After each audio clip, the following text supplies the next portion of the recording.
Welcome, day 1, week 10, big week. This is the big week. This is what, 6 days till race day. So about to go for a nice, short, easy effort run, like a recovery effort, pretty much, just because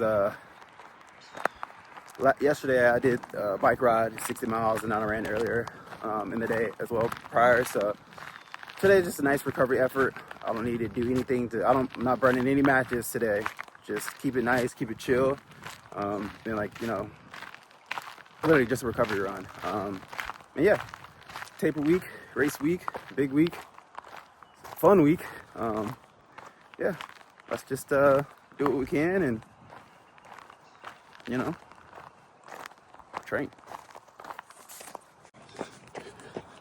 All right, we're like a little over 4.5 miles in. Yeah, it's a nice, easy effort today. We're gonna clock right at 5, so it's perfect. Perfect. So yeah, nice and easy, and we'll wrap it up here shortly. So yeah, that's day 1, week 10.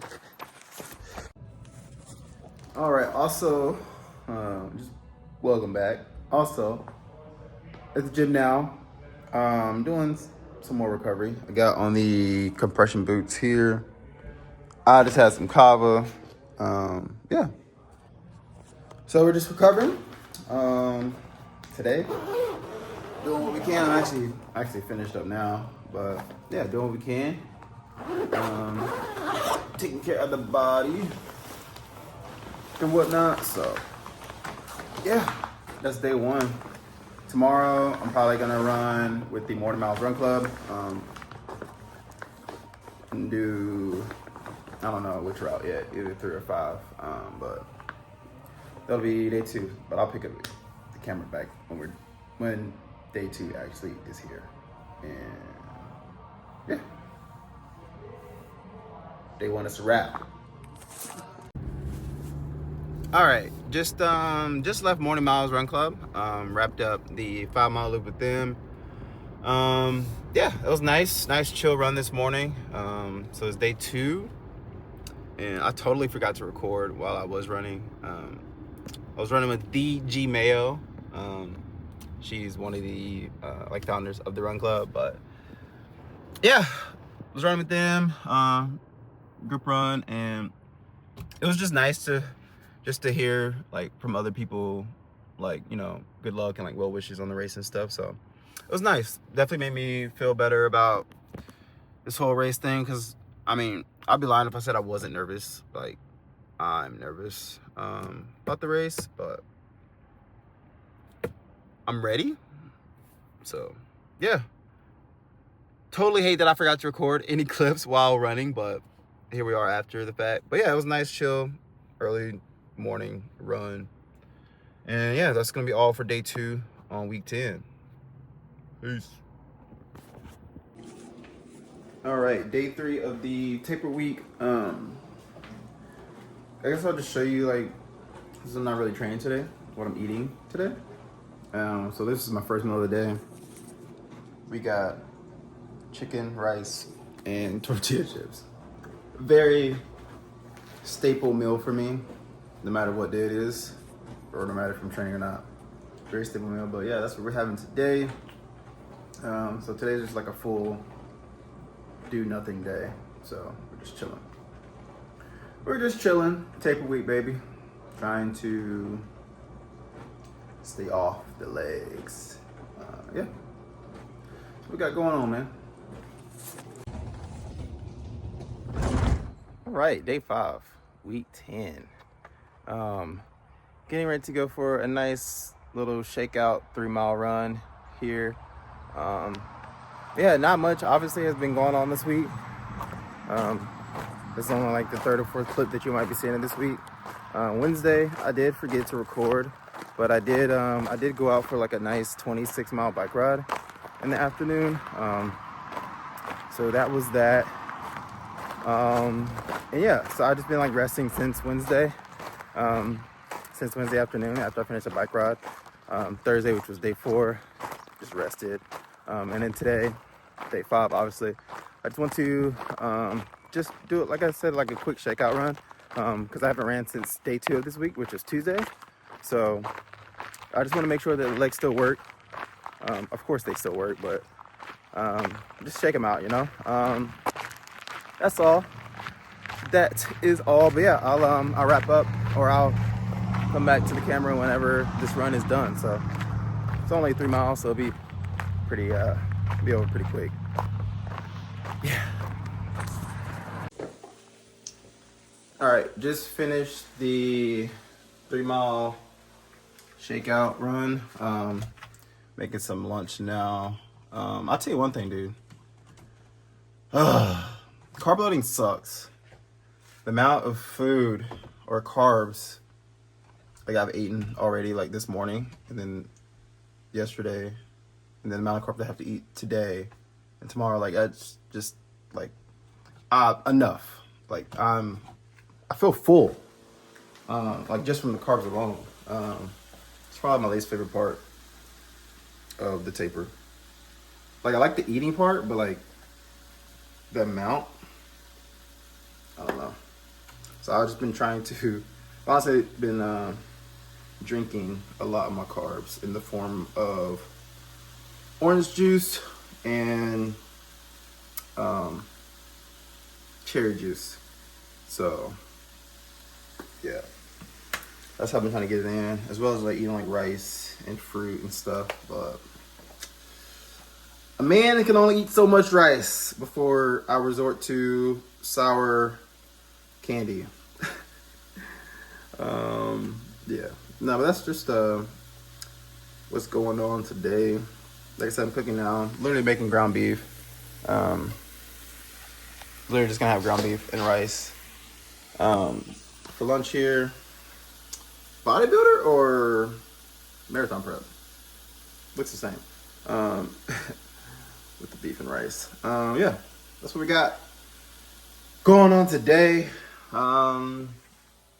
Day 5. All right, I just got to the packet pickup. Yeah, you know, pick up my bib, and see what number I think I looked online already. I think I'm like number 410, 410. Doesn't really mean anything significant. Obviously, it's like a completely random number, but I was like trying to think of anything that could be significant for, but literally nothing. But yeah, the nerves are like setting in for sure. Just looking at the forecast, it's gonna be windy. It's gonna be potentially rain at the start of the race and throughout the race. So there's that. So that doesn't help ease the nerves at all. But yeah, those are conditions that we're dealing with, or gonna have to deal with. But we'll be fine. It's the first one, so there's literally no pressure other than pressure I'm putting on myself. But of course, me being super competitive, I want to do really good. And like I have an idea of how I want to finish, but we'll see. I did all the training I could do in 10 weeks. I know it's not like a lot of time, but we got some solid work in. But yeah, gonna go pick up my bib and what else. And yeah, that's it. That's all we got going on today. So 2 days out. All right, this is post packet or bib pickup number 410. Number 410. Got my free race shirt as well. Yeah, picked up my bib. That was it. Expo was very like small. They just obviously had like a couple of vendors and stuff, but in the recovery boots now. Just doing some recovery, 2 days out, doing what we can, preserve the legs. Yeah, day 5. All right, this is day 6, the night before the big dance. I'm fully carved up. Full. Um, just ate dinner, had the last meal, obviously before the night of. Yeah, so literally about to go to bed here now. It's like 8 o'clock. Gonna try to get some rest, at least a decent amount of rest. Because I'm probably gonna be up at like 4:30 for the race. It starts at 7, and there has been like updates for the race or to the race. There's gonna be like inclement weather during the race. Not, yeah, I guess during the race and like throughout the day. So they actually are closing the course short. The course will be closed at 11 o'clock. Race starts at 7, so that gives us 4 hours to finish the course. Hopefully I can finish well under that. We'll see. Anything can happen. The marathon's a long distance, but yeah, it's kind of bummed that they're having to close the course short. But I mean, if the weather's gonna be inclement, and it's gonna be like high winds and rain, so I mean, it makes sense. It makes sense in the long run. But I'm just hoping that I could just run my race and do the best that I can do. And yeah, just pre-race night or marathon eve. That's what we're calling it. Marathon eve thoughts. So yeah, today's day 69. Tomorrow's race day. Yeah. Get ready to go to bed. Hopefully get some sleep. Hopefully shut the brain off and turn the legs on tomorrow morning. So we'll catch you tomorrow morning. All right, it's the morning of the race. Here now, it's like 5:45. I got my kit on underneath. I have on this white shirt or white tank from Strides, and then I have on my New Balance half tights, and then these Super Comp Elites version 3. You need to get in your car? No, you're fine right now. Yeah. And then yeah, so they're here. The nerves are settled for the most part. We just gotta go and do the thing. So 26.2 miles to go from here. The weather is like not bad. It is windy and it is warm, but it still feels okay. Haven't ran in this kind of weather in like, I don't know, like since maybe like last fall, but we'll be fine. First marathon, we just have to.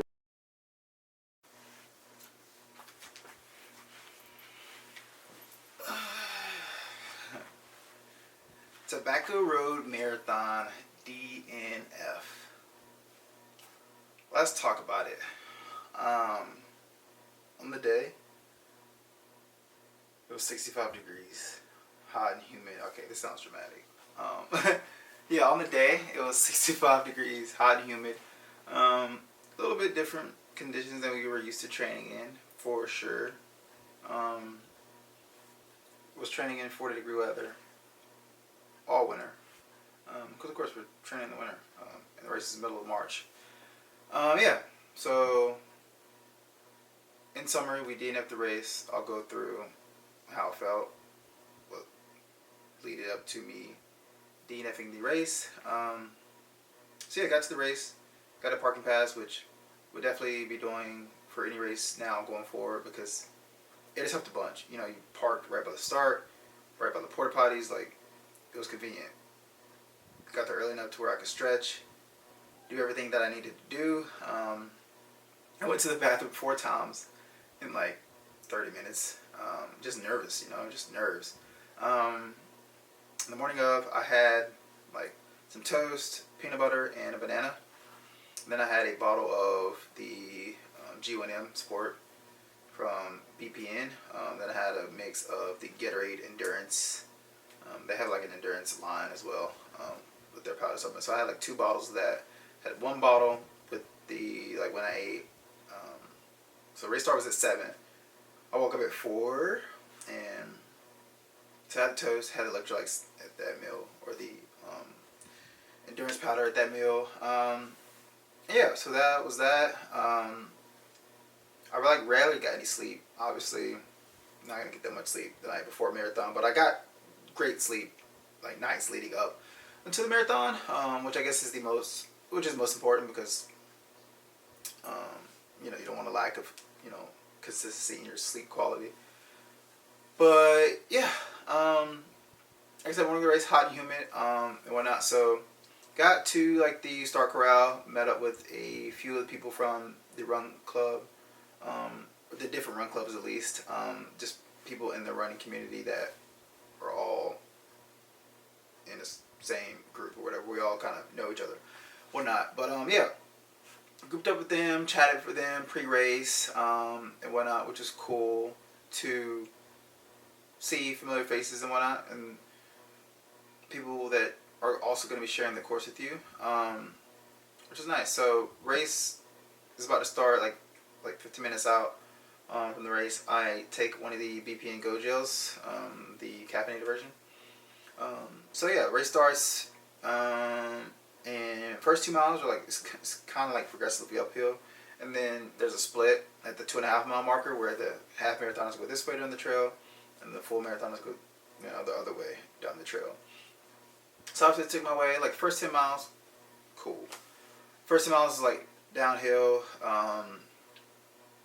but what goes down must come up. So yeah, there was that.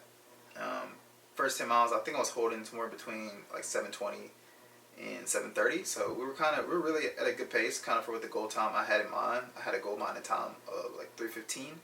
So that would have kind of put us on par for where we needed to be for that. So yeah, like mile 10, I say mile 10 specifically because I want to say at mile 10, that was when there was like the turnaround. I think that's when we had to turn around and head back in the other direction for, was that either mile? No, it was mile 8. No, it was mile 8. Yeah, it was at mile 8. We had to turn around. Because I remember thinking like, dang, this kind of flew by. 8 miles kind of flew by. I think we split 8 miles like 59 minutes. So, yeah, mile 10 or mile 8, we had to loop around, go back the other direction.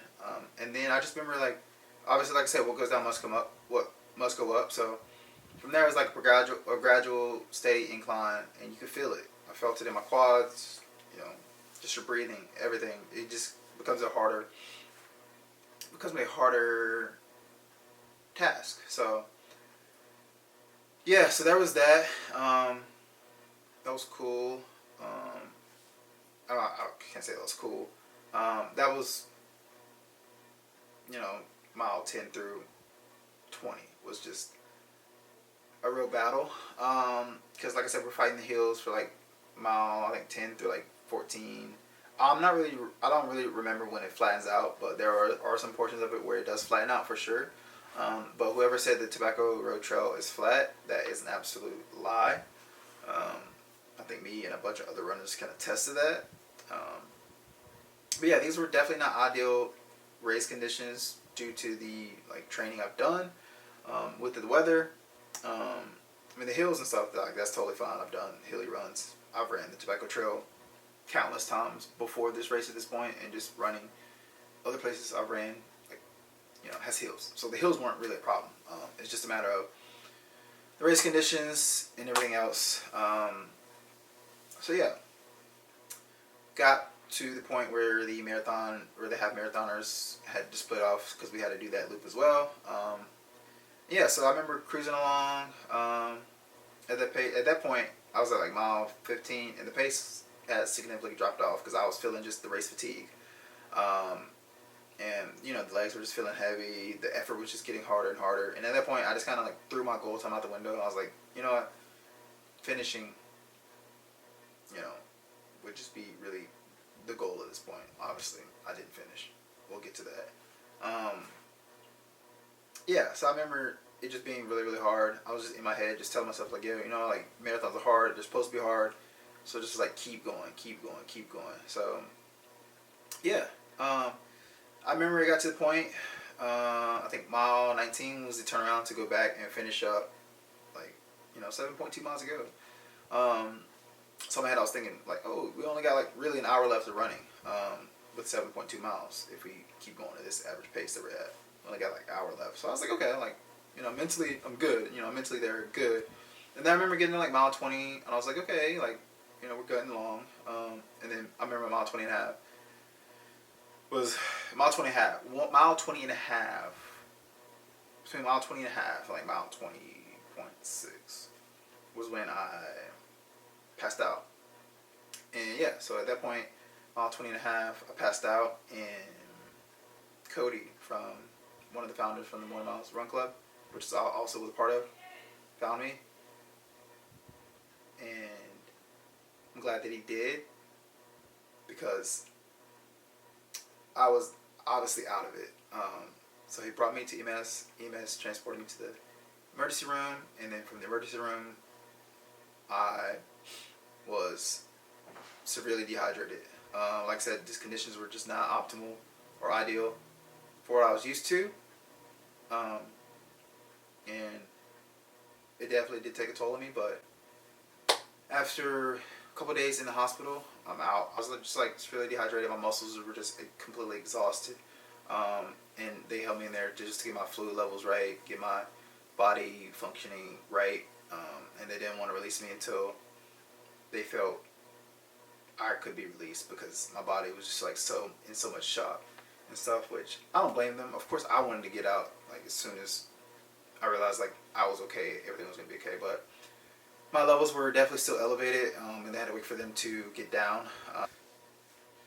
Really give a huge shout out to Cody for getting me to EMS, or recognizing that it was me that was passed out, and getting me to EMS for sure. But literally all glory to God for allowing me to still be here, and continue to just literally still be here, because none of this is quite literally possible without God. Getting me through this 10 weeks of training, and just like giving me a body that's capable of training and enduring and doing hard things, and just all the gifts that God has enabled me to have and possess and to use. None of this is possible without Him. Nothing in life is possible without God Himself. So all to Him I owe. All to Him I owe. For sure. Yeah. Tobacco Road Marathon DNF. Shout out to all the people that I passed on the course. All the members of the run club that was there. Shout out to all the people that I ran with, shared some miles with. It's pretty cool. And congratulations to all the finishers as well. Like I said, the conditions were super, super tough. So finishers, huge shout out to you all. And yeah, so quite literally massive thanks to the entire running community as well. I've received a lot of text messages, a lot of DMs, just like wishing me well with my recovery, and whatnot. So it means the world. I can't really even stress enough how much it means to me that, the people that reached out to me like genuinely care, and I don't know, it just makes me feel supported. Yeah, there's that. So where do we go from here? We rest. we rest. For sure. So not really sure when the next video is going to be from here, but we're definitely going to keep this YouTube thing going, because I've had a lot of fun with it. Yeah. We ain't done. We're not done. But yeah, thank you guys for following along this entire series. This is week 10. This is the finale. Yeah, thank you guys for following along, being supportive, watching, tuning in, telling me that you watch the videos and whatnot, commenting, liking, subscribing. I really appreciate it all. Yeah, that's the end of the Tobacco Road Marathon DNF edition.